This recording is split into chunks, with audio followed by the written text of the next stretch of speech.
Salam sejahtera untuk kita semuanya. Ringkasan pelajaran Sekolah Sahabat kita Minggu 26 Juni 2022 dengan judul Panduan untuk Perjalanan Sang Gembala. Ayat inti kita pada saat ini diambil di dalam Mazmur pasal 23 ayat yang pertama, ayat 1. Tuhan adalah gembalaku, takkan kekurangan aku. Beberapa anak diminta untuk melukis gambar tentang Tuhan Allah. Tanpa terkecuali setiap anak menggambar hati di tempat di mana kertas mereka terima. Ketika ditanya mengapa menggambar hati, mereka menyatakan dengan suara bulat bahwa Tuhan Allah adalah kasih. Sangat sederhana. Dan di dalam ayat inti kita,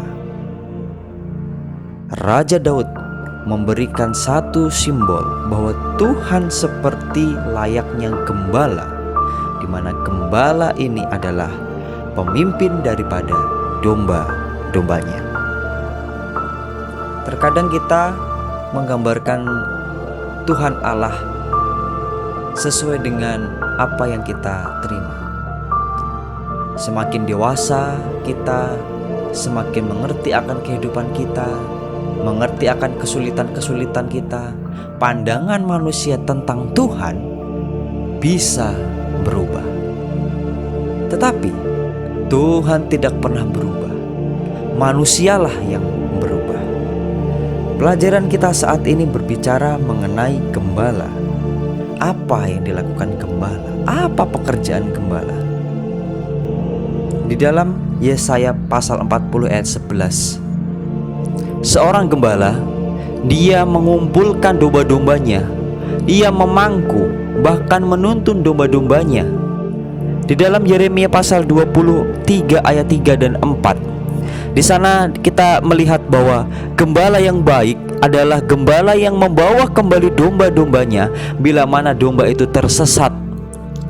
Lalu di dalam Yeskiel 34 ayat 12, kita melihat juga bahwa seorang gembala, seorang yang mencari dan menyelamatkan bila mana ada dombanya yang tersesat, sama seperti Yeremia 23 ayat 3 dan 4. Yohanes 10 ayat 14 dan 16, kita bisa melihat di sana bahwa gembala mengenal dombanya.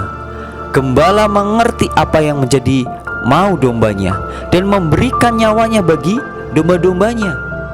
Dan di dalam 1 Petrus 2 ayat 25, gembala yang baik adalah gembala yang memelihara jiwa. Lalu apa yang dilakukan gembala di Mazmur pasal 23? Ayat yang kedua di sana dikatakan bahwa gembala yang baik akan membaringkan dombanya di rumput hijau dan membimbing ke air yang tenang. Artinya gembala yang baik menyediakan sesuatu yang terbaik untuk domba-dombanya.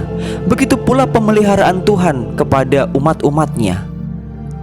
Ayat yang ketiga di sana dikatakan menyegarkan jiwa, menuntun ke jalan yang benar. Gembala yang baik akan menuntun, membawa domba-dombanya kepada jalan yang baik. Gembala yang baik akan membawa domba-dombanya kepada jalan yang menuju keselamatan. Tuhan akan menyegarkan jiwa kita melalui firman-Nya, menyegarkan jiwa kita, bahkan menuntun kita kepada jalan yang benar. Di ayat yang keempat di sana dikatakan bahwa gembala menyertai, menghibur domba-dombanya. Tuhan juga menyertai manusia. Tuhan juga menghibur manusia di saat kita khawatir, di saat kita dalam pergumulan.